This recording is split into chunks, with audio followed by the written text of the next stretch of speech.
ഇതൊരു സങ്കടമാണ് കാര്യം. അതുകൊണ്ട് ഇതൊന്നുമല്ല കാര്യം. ശരീരത്തിന്റെ pH വാല്യൂ തെറ്റിയിരിക്കുന്നു. pH വാല്യൂ നിലനിർത്തുന്ന ഒരു ഭക്ഷണം നമുക്കില്ല. ബാലൻസ്ഡ് ആയ അരിയില്ല നമുക്ക്. കാരണം അരിയിൽ കാൽഷ്യം ഇല്ല, വയലിൽ കാൽഷ്യം ഇല്ല. വയലിലെത്തുന്ന കാൽഷ്യം മുഴുവൻ പിടിച്ചു വെക്കാനുള്ള ഞവണിക്ക വയലിലില്ല. വയലിലില്ലാതെടുത്തോളം കാലം ഈ ഞവണിക്കാണ് വേനൽക്കാലം വരുമ്പം ചത്ത് മണ്ണിൽ പൊടിഞ്ഞേർന്ന് മണ്ണിന്റെ കാൽഷ്യം ബാലൻസ് നിലനിർത്തേണ്ടത്. അപ്പൊ അരിക്ക് ബാലൻസ് ഇല്ല. അതിന് പുറമെ ഈ അരി എന്ത് ചെയ്യുന്നു? നെല്ല് പുഴുങ്ങുമ്പോ നെല്ലിനകത്ത് യൂറിയ ഇടുന്നു. 2 പിടി യൂറിയ. അരി വാങ്ങുന്ന ചാക്കിന്റെ പുറത്തൊന്ന് വായിച്ചു നോക്കൂ. ഡബിൾ ബോയിൽഡ് റൈസ് എന്ന് കാണും.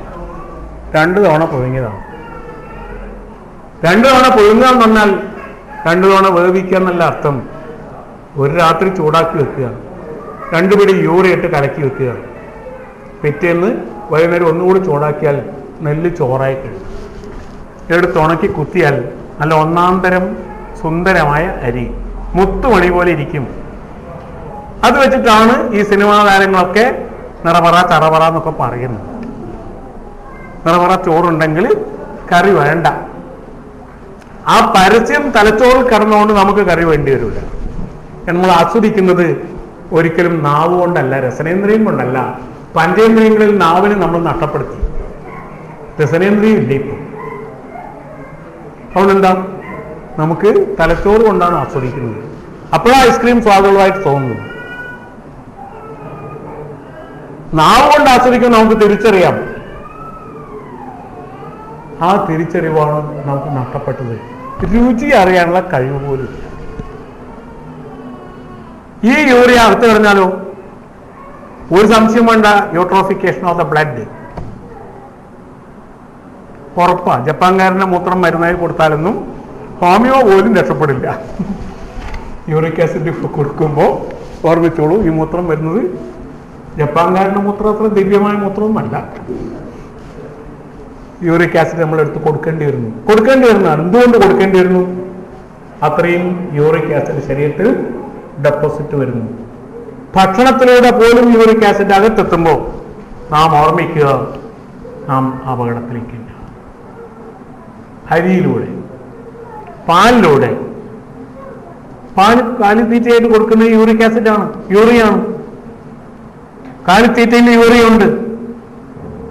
യൂറിയ എന്തിനു കൊടുക്കുന്നു? പശുവിന് ദാഹം തോന്നുന്നു നല്ലോണം. കുറച്ച് കോസ്റ്റിക്കും കൂടി കൊടുത്താലോ, കോസ്റ്റിക് സോഡ കൂടി ചേർത്താലോ തൊണ്ട വരളും, പശു വെള്ളം കുടിക്കും. യൂറോപ്യൻ പശുവിന് സ്വേദഗ്രന്ഥികളില്ല. ശീതരാജ്യത്തെ പശുവാണ്. വേർപ്പിന്റെ ആവശ്യമില്ല. വേർപ്പ് ഗ്രന്ഥികളില്ല. അതുകൊണ്ട് കുടിച്ച വെള്ളം 25 ലിറ്റർ വെള്ളം കുടിച്ചാൽ 25 ലിറ്ററിൽ ഒരു 2 ലിറ്റർ മൂത്രമായിട്ട് പോകും. ബാക്കി 23 ലിറ്ററും പാലിന്റെ ഓട്ടയിലൂടെ പുറത്തു വരും. മറ്റേ ഓട്ടയിലൂടെ പോയി തീരില്ല. അതുകൊണ്ട് പാല് നല്ലോണം ഉണ്ടാവും. പാല് നല്ലോണം ഉണ്ടാവും. നല്ല പശു, നല്ലോണം പാല് തരുന്ന പശു. ഇതാണ് നമ്മുടെ പശു. ഈ പാല് കുടിച്ചാലോ അത്രയും യൂറിയ കൂടി നമ്മുടെ അകത്തേക്ക് എത്തും. കാരണം ഈ യൂറിയ പശുവിന് ദഹിക്കില്ല. പുല്ലിലെ യൂറിയ, നാച്ചുറൽ യൂറിയ ആണ് പശുവിന് ദഹിക്കുക. സിന്തറ്റിക് പെട്രോളിയം നാഫ്തയിൽ നിന്നുണ്ടാക്കുന്ന യൂറിയ പശുവിന് ദഹിക്കില്ല. ദഹിക്കാതെ കൊണ്ട് തന്നെ അത് കാലിത്തീറ്റയിലോട് ചെന്നത് മുഴുവൻ പശുവിൻ്റെ ചാണകം എന്ന് പറയാൻ പറ്റില്ല. ചാണകം എന്ന് പറഞ്ഞാൽ പുല്ല് തിന്ന പശുവിന് മാത്രമേ ചാണകം ഇടാൻ പറ്റുള്ളൂ. മനുഷ്യൻ്റെ തീറ്റയാണ് പശുവിന് കൊടുക്കുന്നുണ്ടെങ്കിൽ മനുഷ്യൻ്റെ എക്സ്ക്രീറ്റ് തന്നെയാണ് പശുവിൻ്റെ എക്സ്ക്രീറ്റ്. ആവുകൊണ്ട് ആ പശുവിന് തീട്ടേ ഉള്ളൂ, ചാണകമില്ല. ആ പശുവിൻ്റെ പാലിൽ യൂറിയ ഉണ്ട്. യൂറിയ വന്നു കഴിഞ്ഞാൽ അത് ദഹിച്ചിട്ട് നമുക്ക് രക്തത്തിലേക്ക് എത്തുന്നതിൽ ഏതുണ്ടാവും? മനുഷ്യന് യൂറിയ ദഹിപ്പിക്കാൻ വഴിയൊന്നുമില്ല. നേരെ കരളിലേക്ക് പോയിക്കോളും. കരളിന് യൂറിക് ആസിഡാക്കി മാറ്റാൻ, യൂറിയ ആയിട്ട് തന്നെ എജക്ട് ചെയ്യാൻ മനുഷ്യന് പറ്റില്ല. യൂറിയ ആയിട്ട് എജക്ട് ചെയ്യാൻ മൂത്രാശയം മുഴുവൻ പുണ്ണായി. അത് കീരിക്കും മറ്റ് ജന്തുക്കൾക്കും മാത്രമേ കഴിവുള്ളൂ. യൂറിയ കോഴിക്ക് പോലും കഴിവുണ്ട്, മനുഷ്യനെ കഴിവില്ല. അതുകൊണ്ട് യൂറിയ ശരീരത്തിൽ കെട്ടിക്കിടക്കും. യൂറിക് ആസിഡ് വരും, ചിക്കുൻ ഗുനിയ വരുന്ന ചെയ്യും. ഒരുങ്ങിക്കോളും, അടുത്ത കൊല്ലം ഡെങ്കിപ്പനിയാണെന്ന് അലോപ്പതിക്കാർ പറഞ്ഞു കഴിഞ്ഞു. അതുകൊണ്ട് ഡോക്ടർമാരൊക്കെ ഒരുങ്ങിക്കൊള്ളുക. ഡെങ്കിപ്പനിക്കെതിരെ ഏതൊക്കെ മരുന്നാണ് നിങ്ങൾ കൊടുക്കേണ്ട കോഴ്സ് ഇതായിരുന്നു, ഇതൊന്നുമല്ല. നിങ്ങൾ ചർച്ച ചെയ്യേണ്ടത് അതാണ്. ലേഖനം വരേണ്ടത് മാസികയുടെ പത്രാധിപരൊക്കെ ഉണ്ടല്ലോ. ഡെങ്കിപ്പനിക്ക് എതിരെ എന്തൊക്കെ ചെയ്യണം, ഇതായിരിക്കണം. അടുത്തത് തീരുമാനിച്ചു കഴിഞ്ഞു. ഇക്കൊല്ലം എലി മൂത്രം ഒഴിച്ചിട്ടില്ല. കാരണം എലിക്കൊക്കെ സ്നഗ്ഗി വാങ്ങിക്കൊടുത്തിട്ടുണ്ടാവണം. അതുകൊണ്ട് എലി മൂത്രം ഒഴിച്ചിട്ടില്ല. അടുത്ത കൊല്ലം ഇതാണ് സംഭവിക്കാൻ പോകുന്നത്. നമ്മൾ ഇതിന് നടുക്കാണ് ജീവിക്കുന്നത്. യൂറിയ പാലിലൂടെ വരുന്നു, യൂറിയ അരിയിലൂടെ വരുന്നു, യൂറിയ പച്ചക്കറിയിലൂടെ വരുന്നു.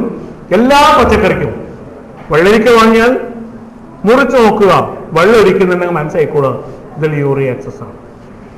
ഏതിലാണോ നൈട്രജൻ എക്സസ് വരുന്നത് അതിലൊക്കെ വെള്ളം കെട്ടിക്കിടക്കും. ആർക്കാണോ ശരീരത്തിൽ എക്സസ് യൂറിയ വരുന്നത് അവരൊക്കെ പൊണ്ണത്തടിയുള്ളവരാവും. ശരീരം വെള്ളം നിറച്ച ബലൂണ് പോലെ ഉണ്ടാവും. നടക്കുമ്പോൾ കുലുങ്ങും.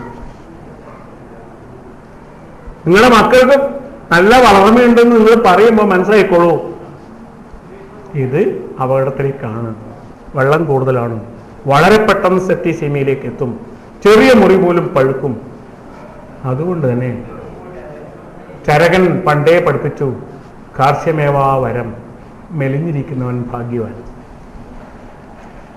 അല്ലാത്തവർ രോഗികളാണ്. കൃഷഗാത്രങ്ങൾ തമ്മിൽ ഭേദം. ആർക്കാണോ ഒരുപാട് വയറൊക്കെ വന്ന് എവിടെയൊക്കെയോ മാംസപേശികളിൽ ഫാറ്റ് നിറഞ്ഞ് തൂങ്ങിക്കിടക്കുന്നത് അതൊക്കെ മഹാരോഗത്തിൻ്റെ ലക്ഷണം തന്നെയാണ്. ഏതുപോലെ ഒരു വെള്ളരിക്ക എടുക്കുക, അതിൽ നല്ലോണം യൂറിയ ഇടുക, അതിൻ്റെ വലിപ്പം നിങ്ങൾക്ക് 5 or 6 ഇരട്ടിയാക്കി എടുക്കാം. കോശങ്ങളുടെ വലിപ്പം 5 or 6 ഇരട്ടിയാക്കി എടുക്കാം. പക്ഷെ ഒരിക്കലും കോശത്തിൽ ഒരെണ്ണത്തിൻ്റെ വർധനം ഉണ്ടാക്കാൻ പറ്റില്ല. ഒരു കോശം പോലും വർദ്ധിക്കില്ല. വർദ്ധിക്കുന്നത് കോശത്തിൻ്റെ വലിപ്പം മാത്രം, എണ്ണമല്ല. എണ്ണത്തിലല്ല, വലിപ്പത്തിലാണ് വർധന. അത്രയും വെള്ളം നിറയുന്നു ഈ യൂറിയയെ പ്രോട്ടോപ്ലാസ്റ്റിൽ ബാലൻസ് ചെയ്യാൻ വേണ്ടിയിട്ട്. കാരണം ഇത്ര നൈട്രജൻ കോമ്പൗണ്ടേ പ്രോട്ടോപ്ലാസ്റ്റിൽ പാടുള്ള നിയമമുണ്ട്.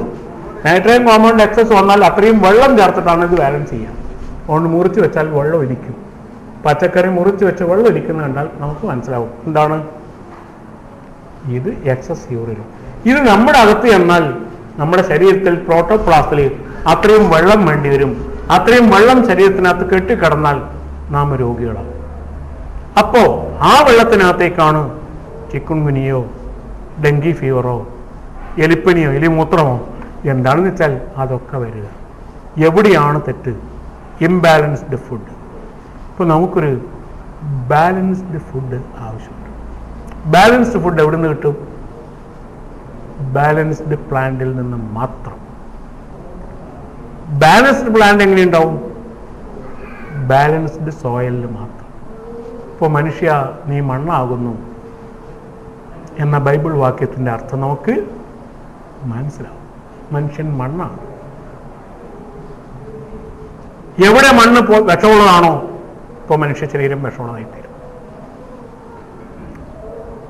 ബാലൻസ്ഡ് സോയിൽ നമുക്ക് നഷ്ടപ്പെട്ടിരിക്കുന്നു. ഇംബാലൻസ്ഡ് സോയിൽ വെച്ചിട്ട് നമുക്ക് ബാലൻസ്ഡ് ബോഡി ഉണ്ടാക്കാൻ പറ്റില്ല. ഇംബാലൻസ്ഡ് ബോഡി എപ്പോഴും രോഗിയായി തീരും, ഒരു സംശയം വേണ്ട. ഓ, എവിടെയാണ് രോഗം വന്നിരിക്കുന്നത്? രോഗം വന്നിരിക്കുന്നത് മണ്ണിനാണ്. ക്യാൻസർ വന്നിരിക്കുന്നത് മണ്ണിനാണ്. മണ്ണിന് ക്യാൻസർ വന്നാൽ, മണ്ണിന് അസിഡിറ്റി വന്നോ? ഉറപ്പ്. നിങ്ങളുടെ തെങ്ങിന്റെ ഓലയ്ക്ക് മഞ്ഞ നിറം കാണുന്നുണ്ടെങ്കിൽ, വളപ്പിലെ കവുങ്ങിന്റെ ഓലയ്ക്ക് മഞ്ഞ നിറം കാണുന്നുണ്ടെങ്കിൽ അതിന് ബ്ലഡ് ക്യാൻസർ വന്നിരിക്കുന്നു. കാരണം മണ്ണ് അസിഡിക്കാണ്.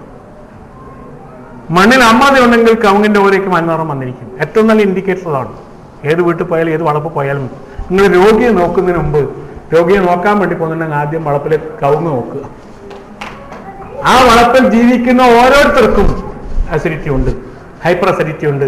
അസിഡിറ്റി ഉള്ള ഒരു ഭക്ഷണം കഴിക്കണ്ട, അവിടുത്തെ വായു ശ്വസിച്ചാൽ മതി.